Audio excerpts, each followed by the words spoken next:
Gusto mo ba talagang malaman kung ano yung pinaka nakakatawa sa lahat ng mga nangyayari? Yung wala ka talagang ginawang kasalanan. Yung pa nga yung nagbigay, nanatili ka at sinubukan mo ang lahat. Ikaw yung andyan ng mga panahon na wala silang malapitan. Inaasikaso mo sila, kinakausap. Nuha mo yung cellphone mo para lang makausap mo sila habang sila ay tahimik na. Handa ka pa rin makinig kahit na yung utak mo sinasabi hindi na kaya. Sumisigaw sa sakit at pait at bighati sa lahat ng mga nangyari na ibinigay mo pa. Yung oras mo, loyalty, yung puso mo. Tapos tatalikuran ka nila sabay lakad papalayo sa'yo. Paano na nga ba to? At ngayon, nakaupo ka dyan at pinag-iisipan kung ano ba talaga ang nangyayari. Ang totoo, mahalaga ka. Mahalaga ka naman talaga sa mga taong hindi ka pinapahalagahan. Paano yun nangyayari? Sige, aminin ko na. Nagpapahalaga ka ng mga taong hindi ka pinapahalagahan. At ngayon, ikaw na ngayon yung nasasaktan. Ito talaga ang problema dito sa mundo na nagtatago ang lahat ng mga tao sa likod ng kanilang mga maskara.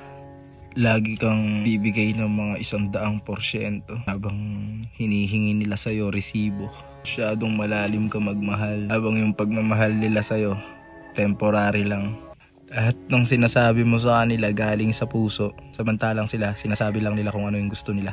Tapos bigla na lang boom! Tahimik na sila. Dumidistansya na. Napakarami ng excuse. Hindi talaga sila busy. Hindi lang talaga sila marunong mag-invest ng oras sa'yo. At ang bahaging pumupunit sa puso mo ay ang malaman na namimiss ka na nila. Pero yan yung mga oras na hininto mo na ang pag-aalala sa kanila kaya nila nagagawa yan. At kapag ang iyong pangalan ay naging isang multo na, hindi na nila matanggal sa kanilang katahimikan. Pero ngayon, pinagtatawanan ka lang nila.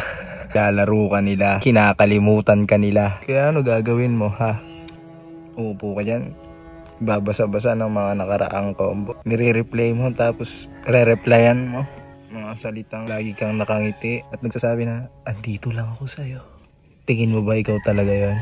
At akala mo siguro, kung mas malamig ka, mas malakas, mas mayaman, mas nakakatawa, mas maganda, baka doon lang sila manatili.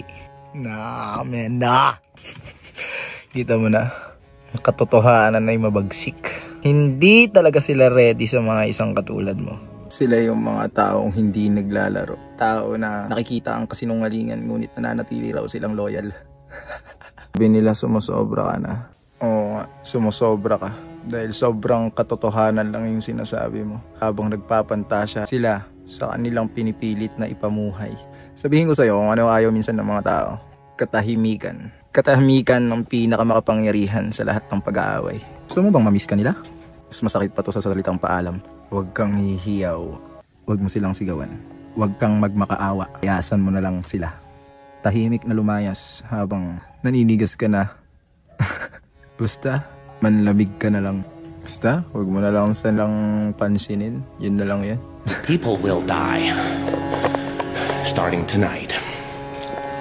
I'm a man of my word.